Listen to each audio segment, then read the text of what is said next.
Okay, if we stick with this sort of thing where we end up doing it once a week, I just gotta apologize in advance. Like Wednesday's just gonna be a long day. So, what I can do though is we can take a break halfway through though, just so that we're not sitting here for an hour and whatever it is, 15 minutes, just straight. Plus, I need time to eat my food now that it's like completely nuked. Okay, so today I know it's like a lot of pages, but if you guys have looked at them at all, a lot of them are photos. So don't stress too much. And there's like, oh my goodness, there's like whatever it is, like 10 pages there. 14. It's a lot. Yeah. So okay, let's get started. Today's topic is Newton's laws. You guys recognize the name Newton? Yeah. Sir Isaac Newton. He's most famous for like the story of how like an apple supposedly hit him on the head, and he was like, "Hey, gravity exists," right? Like that sort of story there. So he's famous for having 3 main laws of motion. This is kind of a major piece of what we do in Physics 20. So I've actually adapted a lot of my Physics 20 notes and kind of put them together and pick stuff around and move stuff around as we needed to. So, okay, let's start reading here. We're going to talk about forces. A force is basically defined as anything that's either being pushed or pulled. You guys have heard me say this before in Science 10 probably, like a push or a pull involves some sort of force. What I need to do is talk with you guys about why. Okay? In order to push or pull it, here's what's happened. Its motion is changed. Okay? Now that could mean it's speeding up, it could mean it's slowing down, but there has to be some sort of acceleration. My yogurt containers right there are not moving. They moved. Therefore, for a brief moment of time, they accelerated. Does that make sense? They actually accelerated and then they started to slow down again though, right? Why did they slow down? What kept them from just keep moving for forever? Friction. Yeah. And so that's the last 2 words I have bolded right here. The 2 main forces that we're going to talk about are the applied force and friction forces. An applied force is just when you push or pull on something, right? But usually the opposite to that is friction, because otherwise things will just keep moving for forever. There's an episode of the Magic School Bus that I show my physics kids, where the kids in Magic School Bus, you guys have seen the show, right? Where they play baseball on in a textbook with no friction, and they just bounce around everywhere because without friction to slow them down, they just keep moving for forever. So I didn't actually think we'd show you guys the video, but basically the idea is for every applied force that you push to go forward, you'd keep going if it wasn't for friction.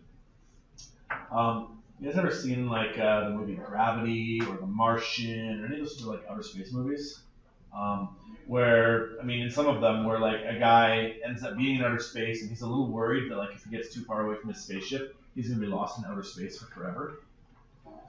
If I were to be a spaceman in outer space and my tether from my ship got untied and I just started floating in that one direction, because there's no friction in outer space, you would literally keep floating for forever, yeah, at least until you ran out of oxygen, you know what I mean?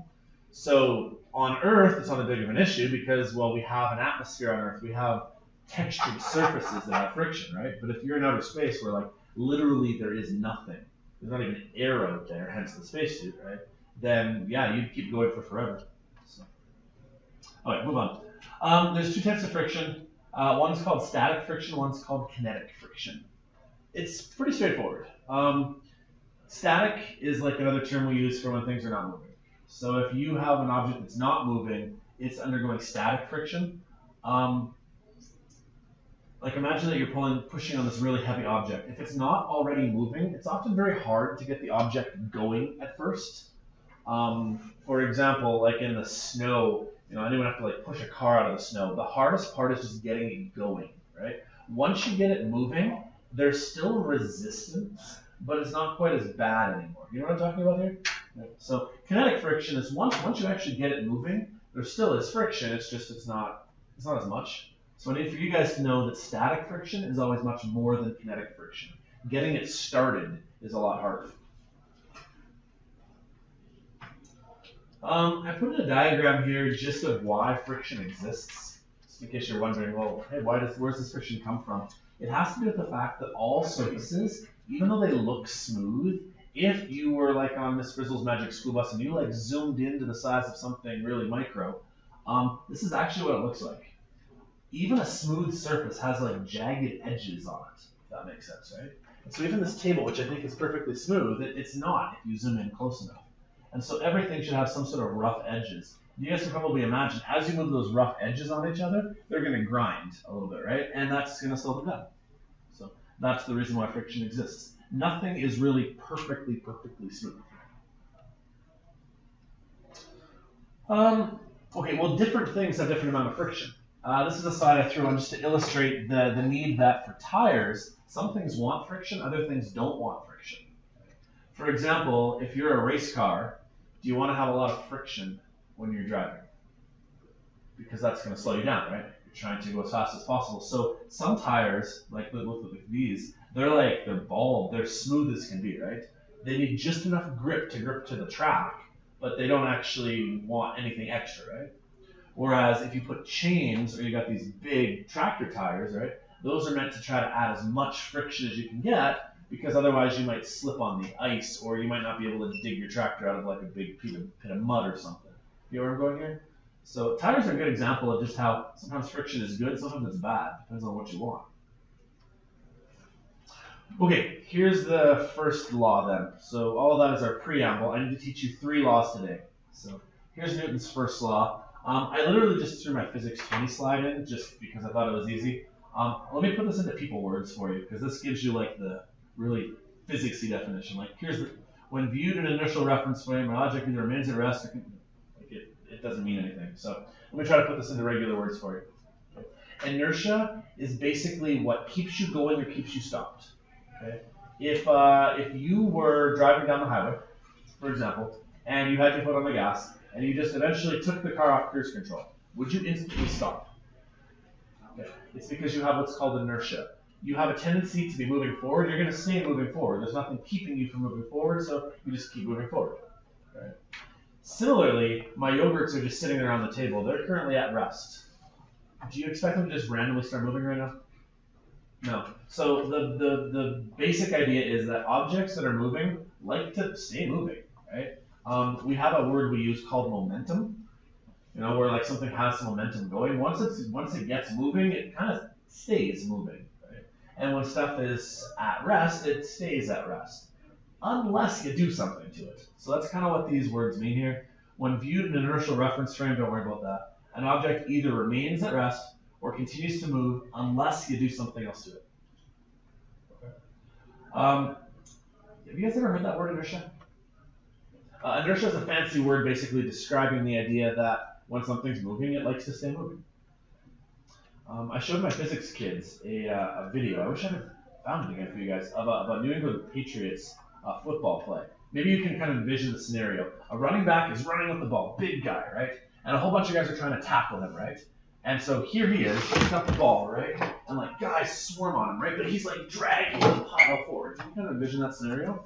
The reason why he's able to drag the pile forward when he's one guy and there's 5 of them there is that he has so much inertia that his momentum is keeping him going forward. And if he keeps driving the legs, he's going to try to push that pile.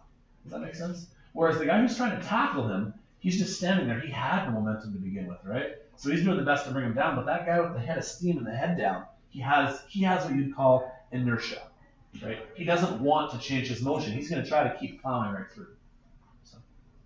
So what I've got here is a bunch of pictures then to try to talk about what inertia would be like. So here's a picture of an icy road. How does this inertia concept of objects staying in motion apply to icy roads?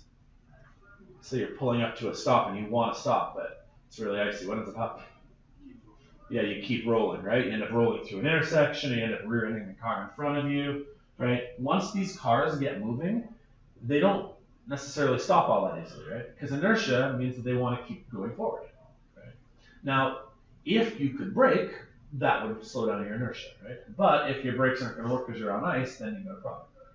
Does that make sense? I once got into a bit of an accident just outside of Sparwood, BC. Have you guys ever been to Sparwood, BC? There's a section of road there where I'm from that sort of area. I moved there 11 years later. There's a section of road outside of Sparwood. There's a big curved road. It's a two-lane section. It's just this big, long curve. And what ended up happening is I was driving on this section here, and I'll see if I can kind of illustrate it for you. So this is like a top-down point of view. So you got your road, and it's got like a really big curve to it. And I was driving along a straight stretch, so this is me driving in my car, like this, right? And I thought the roads were fine. And I didn't realize that it actually had gotten very icy around the corner, because I couldn't really see around the corner all that way. You know what I'm saying? Like, in the mountains in BC, there's trees all in the way and stuff like that, right? So I didn't realize that the weather conditions had kind of changed a little bit around the corner, and I get to, like, say, this point right here, where it's all of a sudden kind of slushy, right? And I need the car to keep turning, but what inertia does is inertia keeps you going in a straight line. So since I was going in this straight line, I'm going to do that. You know what I'm saying here? I was really lucky. I count myself really fortunate because there was no oncoming traffic. But I ended up trying to turn the car, and then the back wheel slipped out. I ended up doing donuts over here on the side of the road for quite a little while in the oncoming traffic lane. Thank goodness no one was coming this way here. But it's a good example of inertia. Once you get going in a certain direction, you don't stop, right? Okay, here's the opposite side of inertia. How does this illustrate the other part? So if the first one is an object in motion will kind of stay going, what's this one? An object that's not moving stays not moving, right? I mean, once this car gets stuck in the snowbank, if it gets high centered, it's pretty hard to move it out of there, right? You know what I'm saying there? So objects that are moving like to stay moving. Objects that aren't moving like to stay not moving. It's very hard to get the car out of the snowbank. Once you get it going though, anybody ever like had to move a car like this and like you end up like rocking the car back and forth until you finally manage to get it over the hump kind of thing there? Once you get it out, it's not so bad anymore. But to get it moving, you have to overcome that static friction. So it's quite a difficult thing to do. I threw this one on here just as kind of a joke. This would be a good example of just people in general. Once you get to that like lazy stage where you're like sitting in the hammock, a person who's not moving doesn't really want to move all of a sudden, right? So this isn't really physics. I'm just kind of making light of the idea that, you know, once you get to that relaxed state in the hammock, you don't want to get up, do you? Okay, this one applies really much to me right now with my two little girls and another kid on the way. How does the safety belt stuff apply to Newton's first law? Yeah, to keep you directly tied in, right? Because, I mean, the way that you would work is if I got into a car accident, when you're in the car, you as a person want to keep going forward, right? And so if you don't wear a seatbelt, or if Kinsey doesn't wear her safety harness, she would end up going forward, right? Now, we wear seatbelts and we have airbags in front of us so that we don't go through the windshield, but little kids, they can't handle that sort of stress on them, right? So we strap them down really good so that when the car comes to an instant stop, they don't do the whole lurch forward whiplash sort of thing, right? Because that's Newton's first law. Otherwise, you would keep going forward. This one I think sometimes applies to kids around here a little bit more. Just the idea of like having a trailer driven behind you, right? If you drive really, really fast, you have cattle livestock? No? Okay. Any of you guys drive trailers like this? You probably get the concept though, right? Can you come to a really quick stop when you have a horse in the back? What's going to happen to the horse? Yeah, it's going to lunge forward and hurt itself, right? So, I mean, when you're driving a vehicle with a trailer behind it, if you've got load inside of it, it means you got to come to like a slow controlled stop rather than just slam on the brakes, right? So it makes it kind of hard to be a trucker, is that you've got to consider the fact that your load could shift. Does that make sense? Same thing, that's Newton's first law. The horse will keep going through the back end of the trailer here if you don't take it slow. Okay, so that's Newton's first law. You guys feel like you get the concept? Stuff wants to keep going the way it was going, and stuff will not want to just randomly move. My yogurt's not going to go anywhere. If I throw my spoon, the spoon will keep going naturally until eventually it slows down. Why does it eventually slow down? Friction, right? But depending on how much friction there is, it may take a while, right? So if you're on icy roads, it might not happen for a while. Okay, here's Newton's second law. Newton's second law, the official definition is up here. We can read it, I guess, but I'll put it into people words for you in a bit. A force is defined as an action which changes the velocity of an object, which is an acceleration. Newton then discovered there was an inverse relationship between the mass of the object and the acceleration of the object based on external unbalanced force. That's like the jargon. Let me put it into people words for you. Newton discovered a formula, okay? And he discovered in this formula these two things. If you increase the amount of mass you have, you can't accelerate as fast. This makes intuitive sense. If I asked you to push on a rock that was this big, you could accelerate pretty good because it's a little bitty rock, right? But if I made you accelerate like a big rock, would you be able to move it quite as fast? Well, no. So if you up the amount of mass, you have to decrease the amount of acceleration. And then the same thing's opposite, right? If I were to ask you, say, to throw a baseball, I could throw it pretty well. If I were to ask you to throw a medicine ball, those things are stinking heavy, right? I can't throw it nearly as well, right? So the amount of acceleration is going to be, the word we use is inversely proportional. So if you up the mass, you can't throw it quite as fast acceleration-wise. If you decrease how heavy it is, though, I can throw it way better. Does that make sense? It's one of the reasons why I was reading that, you guys know Don Cherry, right? The hockey guy? He recently came out on Coach's Corner suggesting that they should make little kids practice with like smaller size hockey pucks.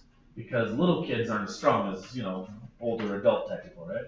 So they should give them like little mini pucks to practice with, because if the mass is smaller, then they can practice being able to shoot the puck better, right? Because it's hard for like a little kid to shoot that big puck with a big stick. Give them a little puck, they should be able to do it. It's actually right. Okay, here's the formula then that Newton discovered then. The way it works is that your net force, the sum of all your forces, is equal to your mass, so how heavy you are, multiplied by how fast you can move the thing, your acceleration. And that's your formula. You guys have your formula booklets nearby? It should be one of the ones sitting in there. Okay? It says F net equals NA. The net basically is like the sum of what's occurring. I have another note on here. Force is a vector. So you actually still have to include what direction you're traveling, like left, right, up, down, north, south. So don't forget to include which way you're going. There's another formula in your data book that I had to add this slide in. You guys see the formula there that says F net equals F, like A, maybe it's a little a, plus FF. The A, just so you know, stands for the applied force, so how much you're pushing with. And then FF is the force of friction. So you have to consider your applied force and your friction force. Now, sometimes they're going the same direction, sometimes they're going opposite directions. For example, let's say that I was trying to push my yogurts across the table here. I'm applying my force that way, but really friction is trying to slow them down by like resisting me the other way. So sometimes they go the opposite way. Sometimes friction actually goes the same way as the applied force, actually. So sometimes you can actually be pushing, and the same way that you're pushing, the friction is also going that way as well. So what we do is we put a plus as the symbol that we generically go with here. But you're going to have to consider you need to determine whether it's plus or minus. Depends on the direction. If they're both going the same direction as each other, add them. If one's going one way, one's going the other way, subtract them. Does that make sense? So, just to keep the formula simple at first, though, they just throw a plus in there because they just pick the sign.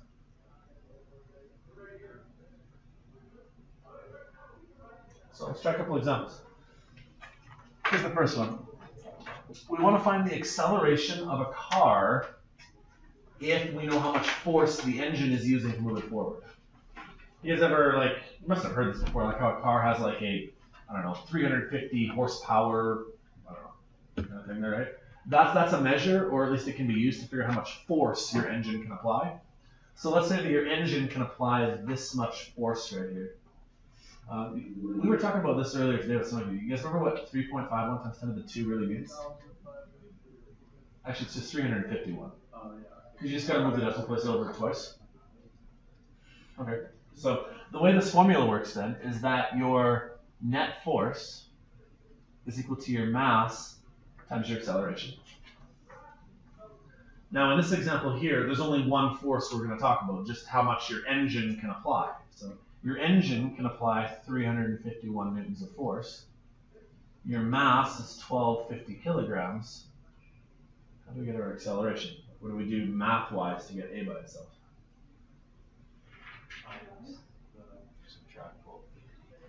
Subtract, multiply, or divide? Times? I don't know. How is the 1250 attached to the letter A? It's being multiplied by the letter A. So to get rid of something that's being multiplied, you have to divide. So don't subtract this one. you have to divide by 1250.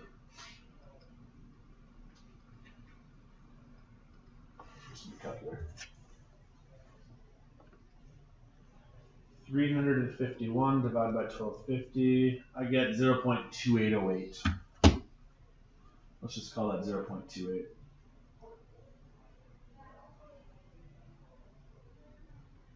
Do you remember the units for acceleration? Meters per second squared. Meters per second squared, yeah. You won't be able to see the units cancel very well here because it's got newtons divided by kilograms. That's a mess. I gotta fix that right there. So you just have to memorize what the units for acceleration are, meters per second squared. What was that? It was 1250. Is that a lot of acceleration? I don't think so, no. So, I mean, this is probably when the car is just starting out, right? That's how much force it applies. It probably has the ability to apply way more force. But here's the second half of the question. I'm going to redo the same thing, except now I want to point out that we're going to encounter frictional forces. What's that going to change then? Say that better? Yeah, we have to use the same formula. We have to add to it, though. We have to use the other formula. You know how there was a formula that said F net equaled FA plus FF? Remember that other one that I threw on there? Yeah. Well, now to find your net force, you do have your applied force of 351 newtons, but you also have a frictional force of 62 newtons. We have to figure out what we're going to do with these two numbers. So I know the formula is written with a plus sign, but we really got to figure out which way they're traveling. If you have an engine trying to propel you forward with 351 newtons, which way is friction going to apply here? Is it going to go with you or against you? Yeah, so what does that mean you should use for a sign? I would subtract. Because adding means that, like, think of it this way. It would be like if you were pushing and then someone else came to help you push. But that's not really how friction works in this scenario, right? Friction isn't going to, aid you in your way of doing this. Does that make sense? Really, friction is opposing you. So we're going to have to subtract off the 62 newtons first and figure out how much remaining force is left. So I got 289.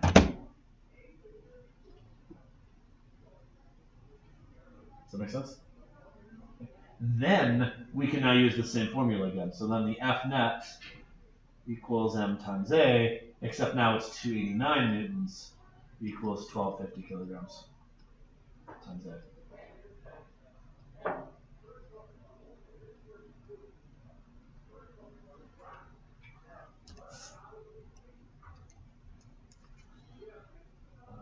I got 0.23 meters per second squared.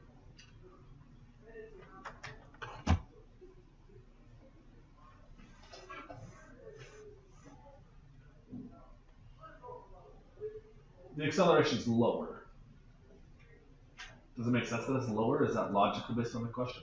Why? Why would it be lower? Yeah, because something's opposing you, right? It would be like if you were walking normally and then you were walking into a headwind, the headwind slows you down. Okay. Now, when it comes to friction, it doesn't always work with this subtract. You could add. Let me give you a made-up scenario where you would add them together. Let's say that the applied force wasn't the motor now, though. Let's say the applied force was you braking.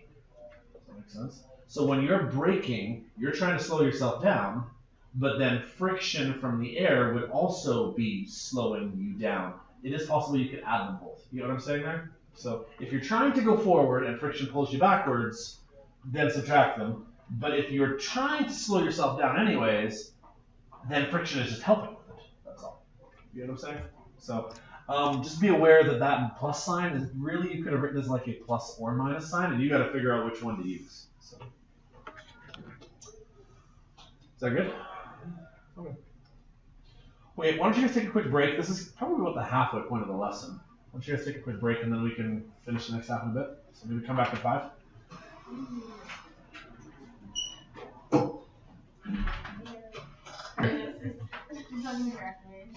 Okay, second half of our lesson then. So, quick recap. Newton's first law. Stuff likes to move and stay moving. or it doesn't like to move and it's not moving. Those are pretty much the two scenarios, right? There's really no math to that. The second law is that if something wants to start moving and you want to apply a force to it, pardon me, the heavier it is, the harder it is to move. The lighter it is, the easier it is to move, right? So that's where this whole mass times acceleration comes in. If you want to figure out how fast you can accelerate an object, it's easier to accelerate something light, like a baseball, rather than a medicine ball. So there's some math to it. You do need to know how to use the two formulas that come in that section. So the two formulas were, again, F net equals MA, and F net equals FA plus FF. Those are kind of the two formulas you may have to use. Okay. In a way, they kind of like link to each other. Okay.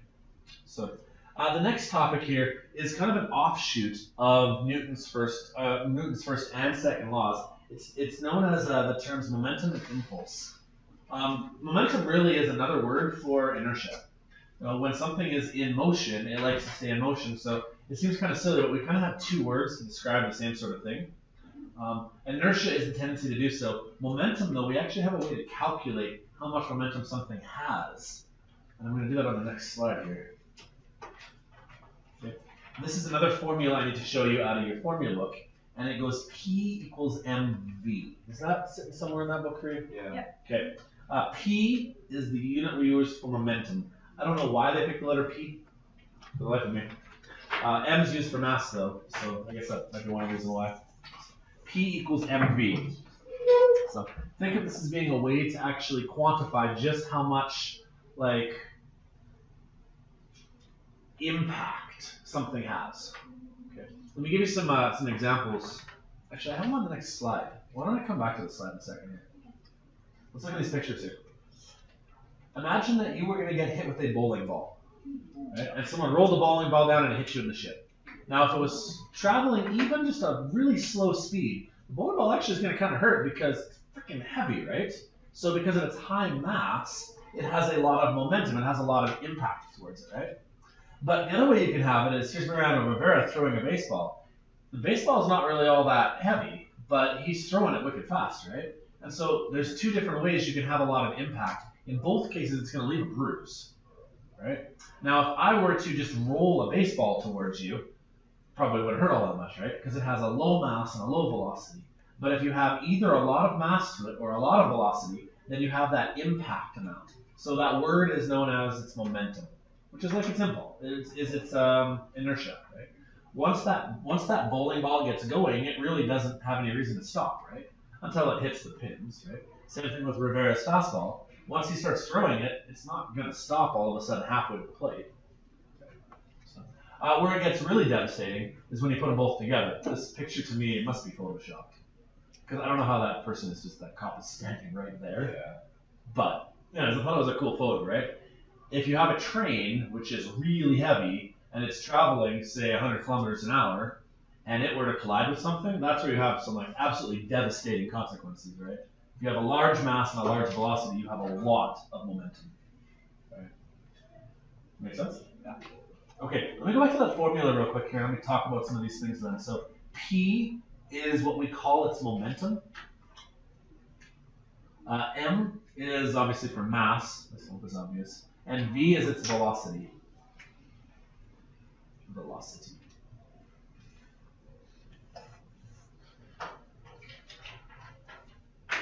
Okay. In terms of units, I have this written down here. Momentum doesn't actually have a special unit. I didn't mention this, but force is measured in newtons. We actually named force after Isaac Newton. So that's where the capital N comes from. But momentum doesn't have like some sort of fancy new unit. So the units for this guy are just literally kilogram meters per second. Like literally, you take the mass and you times by the meters per second. Sound good? Well, let's try an example. Oh, I got another picture before we get to that. That whole inertia concept again. Again, I lived in the mountains. I lived in BC. Have any of you guys ever gone on a car trip and you've seen one of these things called a runway lanes?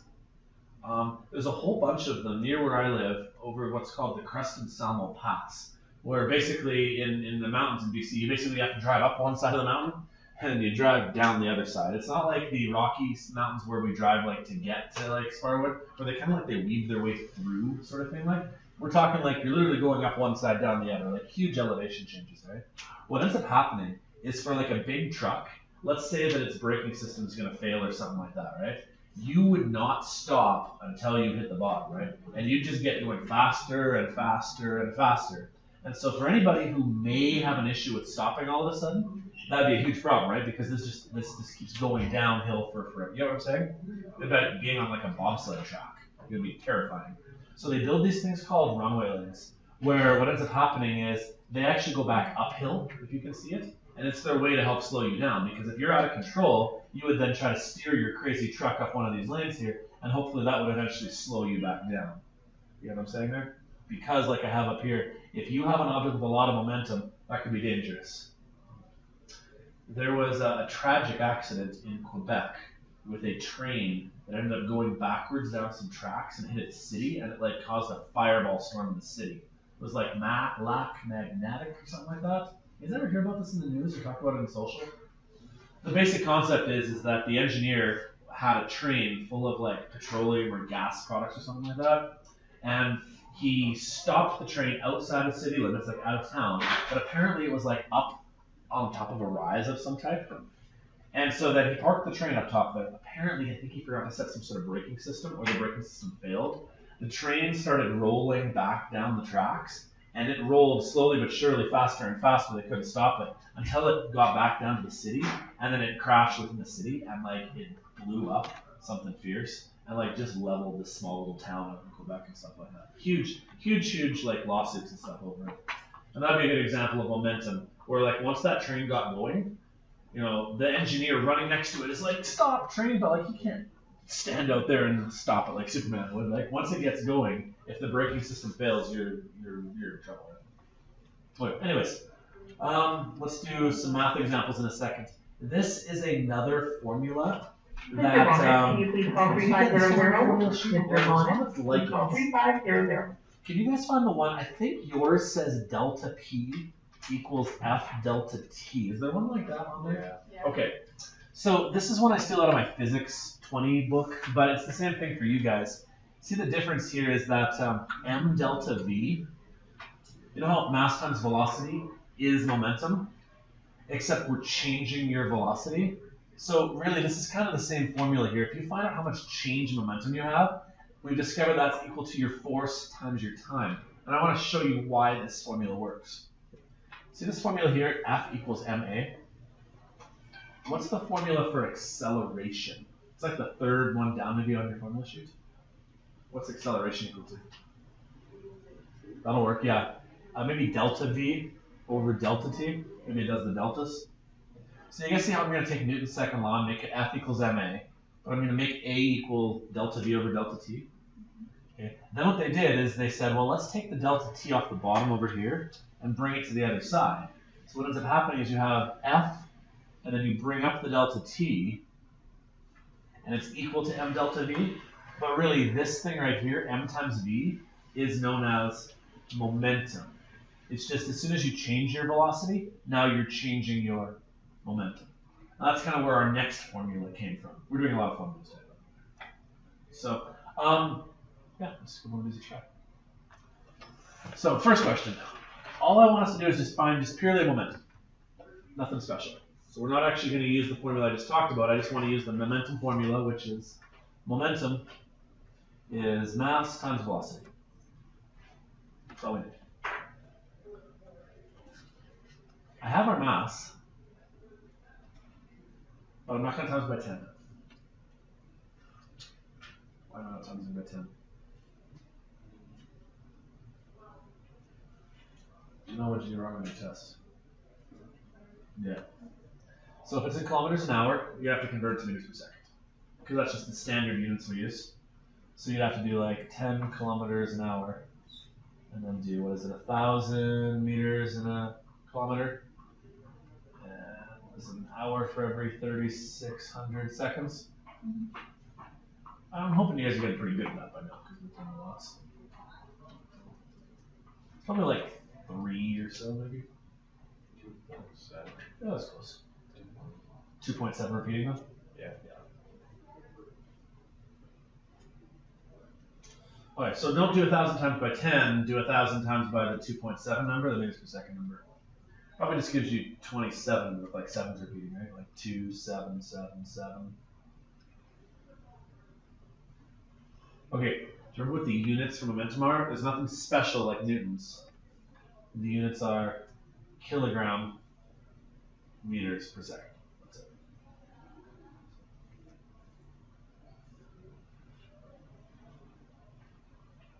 We probably would round it to like 27.78 or something like that, maybe. That might make more sense to do something like that. Is that pretty straightforward?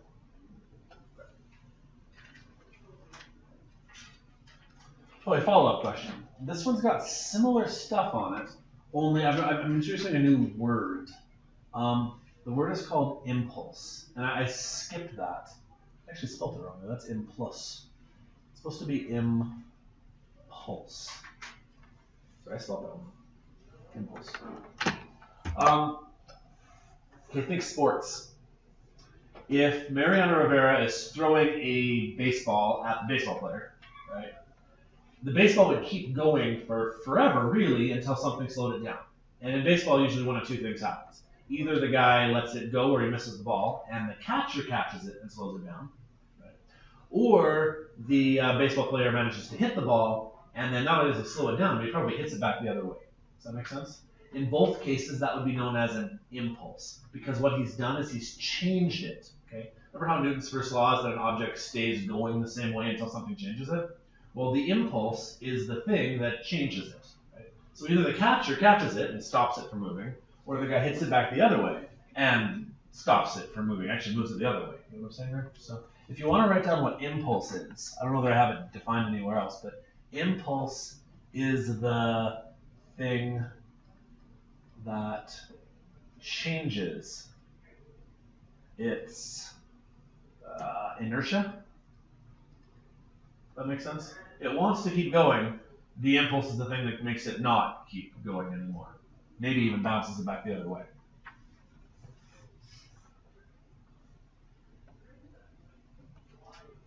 When we want to calculate impulse, there's actually two ways of calculating impulse. I skipped over the slide a little bit here. I should go back to it real quick here, because I actually did have the impulse bolded right here. Impulse can be found using this kind of formula right here.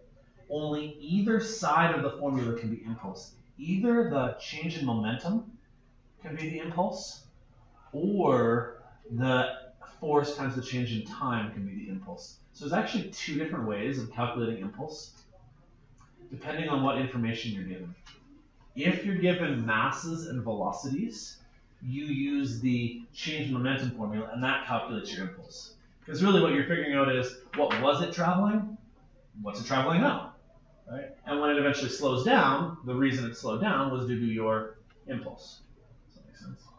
Or if you're not given mass velocity numbers for momentum, the other way you can solve it is by using forces and times. Because the reason why it slowed down is that you applied a force to it. Either you applied a force or friction was a force. So long story short, if you want to calculate impulse, either find this half of the equation or find this half of the equation. Doesn't matter which one, either one should work. Does that make sense? So if I go to our example here, we've got a box sliding across the table at 4 meters per second and then slows down to 1 meter per second. It obviously must have slowed down due to a reason, right? The reason is the impulse. Something caused it to not keep going the way it was going. So we need to figure out which one of these two halves of the formulas to use. You can either use the change in momentum formula, which is the m delta v kind of formula, or you can use the f delta t. So you can either use this bit right here, or you can use this bit right here to find impulse. Either one works. Which one should we use? Do we know forces and times, or masses and velocities? Okay, so we just use the first part. Okay, so you may want to write this down in your data booklet right by this formula. If you're looking for impulse, maybe let's write it like this. Impulse equals delta p, or impulse equals f delta t. Either one works. Okay, and that formula is the one that's kind of in your book anyways, right? So just make sure you're aware that that is the impulse formula. So since we don't know the F delta T stuff, let's use the other one. So to find your impulse, you need to do your mass times your change in velocity. Right. Well, mass is pretty straightforward. It's 15 grams, but you're not going to type in 15. Why are we not going to use 15? We need it in kilograms. Yeah, that converts. So let's do it off to the side here real quick. 15 grams, but we need it in kilograms. So the grams can cancel. Remember how many grams are in a kilogram? Is it in the little table that's down the bottom here? Sarah, you're looking there. Does it give you like anything in there? Does it give you a thing there, like a table where it talks about like kilo and centa and milli and stuff like that? Does it give you a table like that? What does it say there? Does it give you like times 10 to the 3? Yeah. Okay. Ah, there it is. Can you just see this little table right here? In case you ever forget, see how there's like a kilo right here? See the K there? All right, next to it says the number 1,000. Well, now that's what helps you out. It means there's 1,000 grams in a kilogram. So there's 1,000 grams in a kilogram.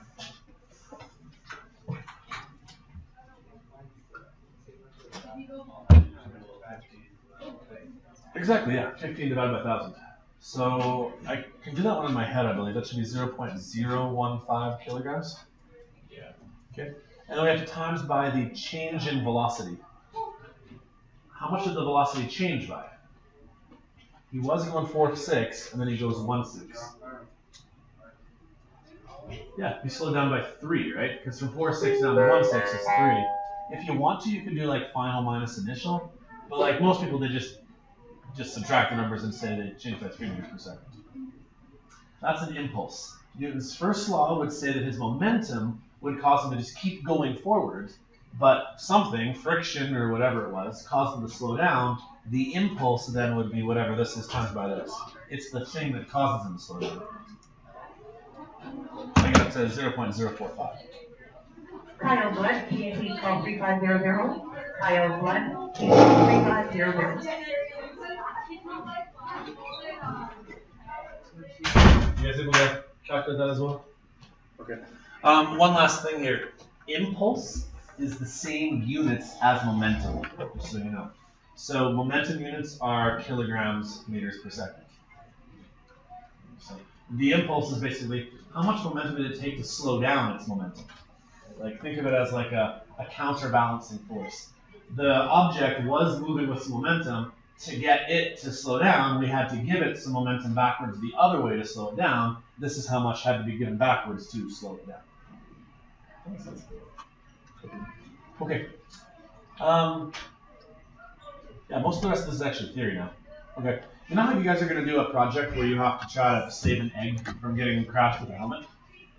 Helmets and different sort of safety features actually play on this concept here. That formula that I showed you was the change in momentum equals F delta T. You guys see it down there at the bottom there? The way that you try to protect something from getting hurt is you reduce the amount of force. Okay? Force is what really hurts you. It's not actually the momentum that hurts you, it's the amount of force that hurts you. Okay? If, let's say a train was going to hit you. I know this sounds really morbid, but let's say a train was going to hit you. But the train was going to hit you so slowly that it was going to occur over the course of 5 years. That wouldn't be a whole lot of force then, right?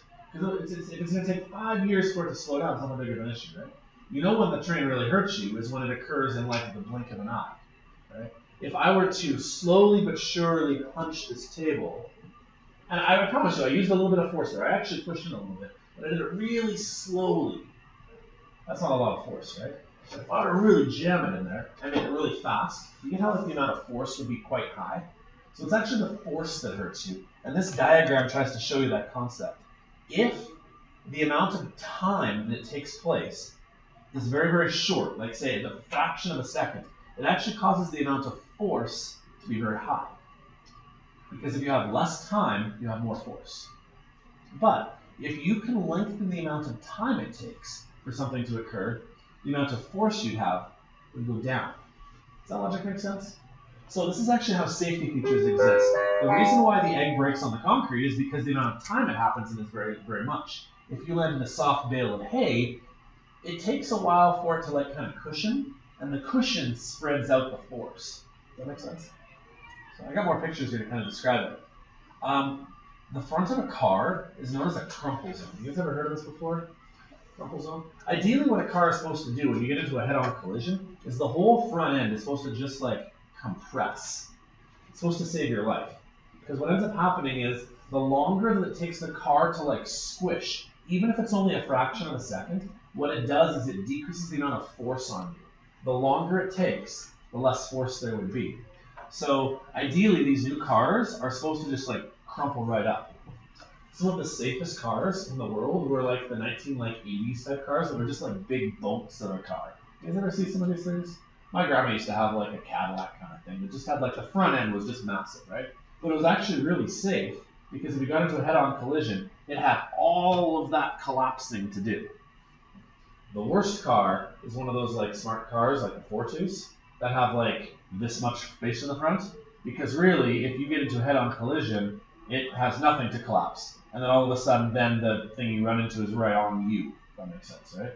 So it's like a buffer zone, right? The further away it is, the more collapsing it has, the longer it takes, the less force to it.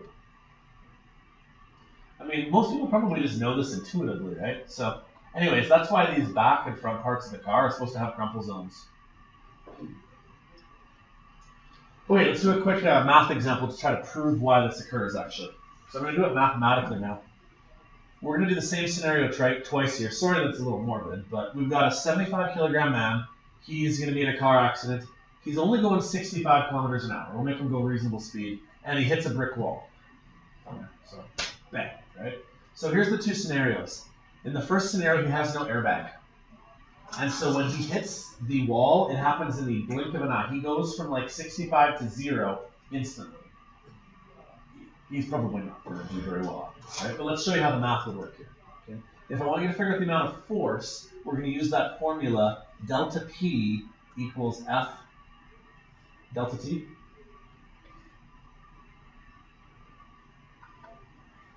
Now his change in momentum means that he's going to be going from really fast to stopped. So essentially, he has a lot of momentum when he begins with. How much momentum is he going to have when he's hit the wall? No, stopping. So even though it says delta P, which means the change momentum, really all we got to do is just figure out what his momentum is when he started, right? Because all of that momentum is going to instantly stop. So we need to do mass times velocity. Here's his mass. We just got to figure out what his velocity was. So again, we got to do 65 kilometers an hour and get it into meters per second. So times by 1,000, divide by 3,600.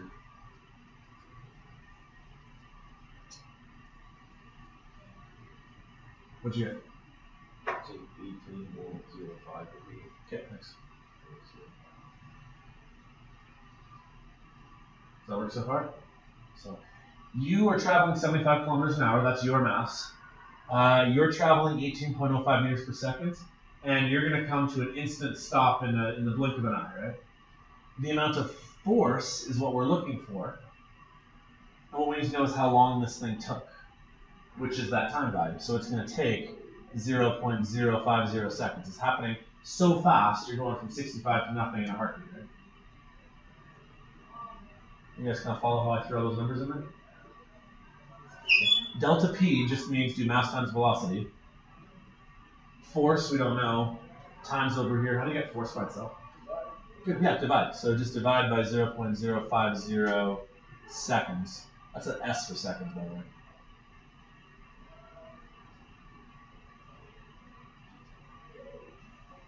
Okay. 75 times by 18.05 repeating, divided by 0.050. I got 60, let's call it 67.7 newtons.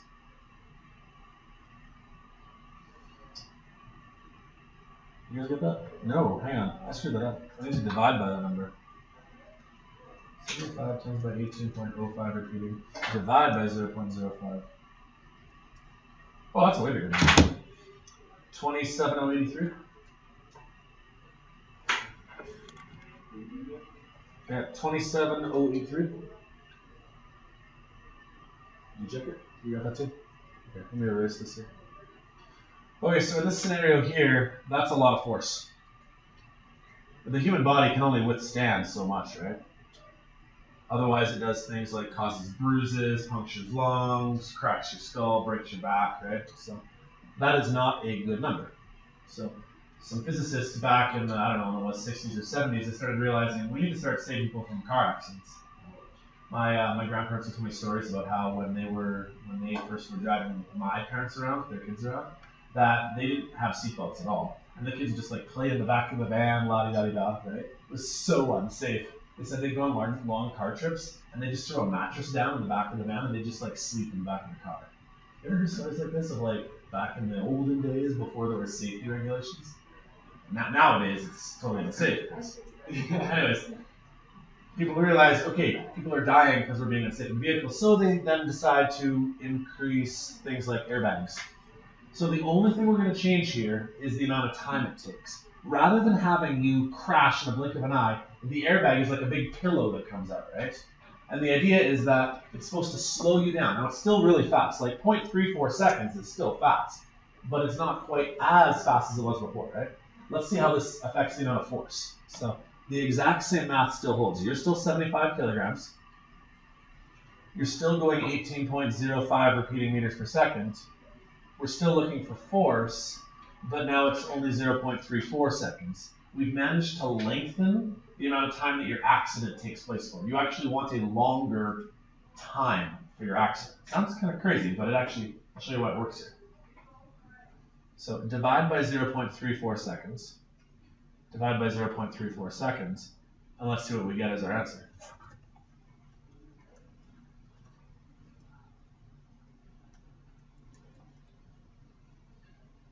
This thing dropped the amount of force down to like 3,983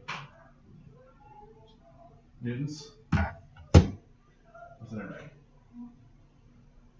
Right? Like, I mean, even if these numbers are just kind of randomly made up numbers, right? You guys can hopefully see that, like, that drastically changed the amount of force from being like a 5-digit number to, you know, a 4-digit number. Like that decreased it hugely, right?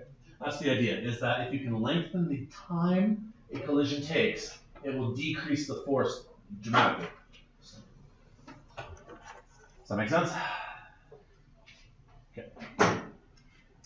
Okay, last one, Newton's third law, and then we'll pack up and be done. Sorry it's such a long day, guys.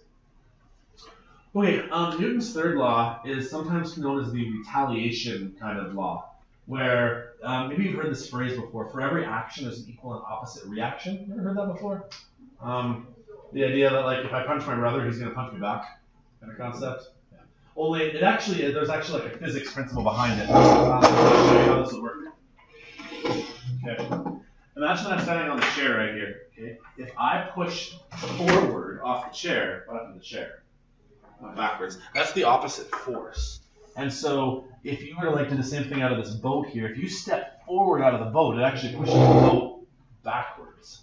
Right? That's this third law. Basically the idea of everything's got an opposite. Okay. So when it comes to things like, say, car collisions, people don't usually think of it this way, but if your car is going to crash into the wall is kind of also crashing into your car. Maybe that sounds silly to say that way, but damage works both ways. The wall is going to cause your car to have some damage, but your car is also going to cause the wall to have some damage too. You get what I'm saying here? So you have to consider like both sides of the coin here. There's always an opposite to whichever force you have. So I want to show you some pictures here basically to finish off the lesson here about this third law concept. Why is this rocket ship going upwards? Why is the ship going upwards? What is the opposite force that causes it to go up? The rocket flame pushing backwards. You guys kind of get what I'm saying here? The ship itself goes forward, the reason why it goes forward is because the flames are coming out the back of the ship. I know that seems so dumb because like this is logic to like even my 4-year-old would get this, right? But like you wouldn't put the flames on the top of the rocket ship, right? So we put the flames on the top of the rocket ship, it would push the rocket ship into the ground, right? But this is Newton's third law, just putting it into words. The idea that if you push backwards that way, it propels you this way. You guys watch the Olympics, you see how like the swimmers end up like pushing themselves off the blocks, kind of things like that. Really what's happening is the runner pushes themselves off the blocks, but the things that they push off of, they push back the other way, right? Like you push this way and it propels you this way. So I got some more pictures here, we're almost done.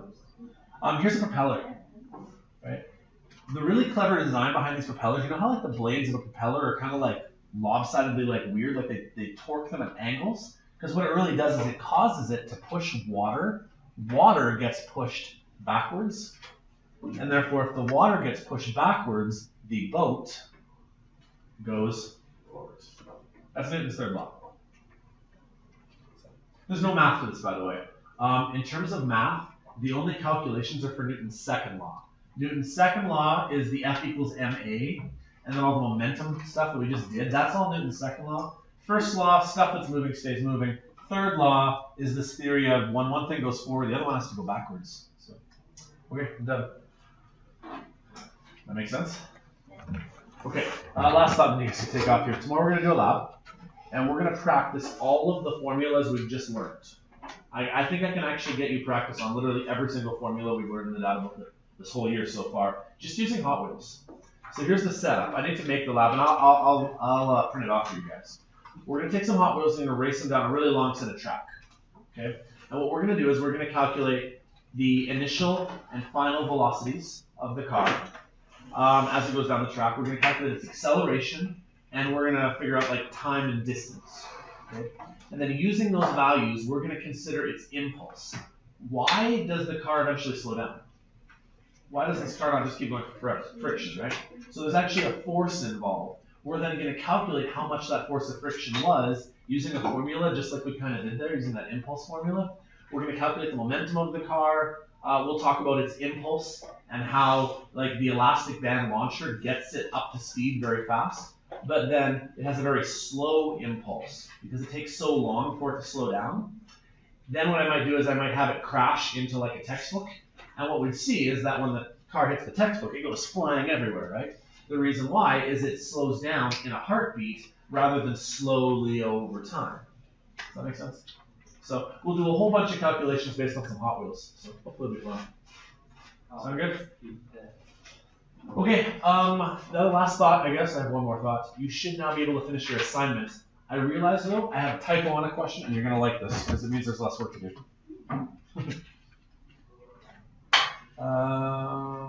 Nope, that's not what I'm looking for. Where's the assignment? Assignment 20. Physics assignment. Number 9, here it is, yeah. I want you guys to distinguish between the following terms. I want you guys to talk to me about applied force and force of friction, but stopping distance I screwed up. I just copied and pasted the previous question, and I didn't change the last words of stopping distance. So just distinguish between applied force and force of friction. Stopping distance is not really part of that stuff, okay? So you guys need to do number 9. Number 10 is what I've taught you about today now. Tell me Newton's laws of motion. And the only other questions you shouldn't have done yet are probably describe the motion of the car in the reaction distance section, and describe the motion in the car in the braking distance section, and talk about what's happening there using those laws. So, ideally, hopefully you guys will be able to finish this assignment like tomorrow or Friday, and then you can mark it. Sound good? Okay, I'm done. Thanks for being patient. That was an hour.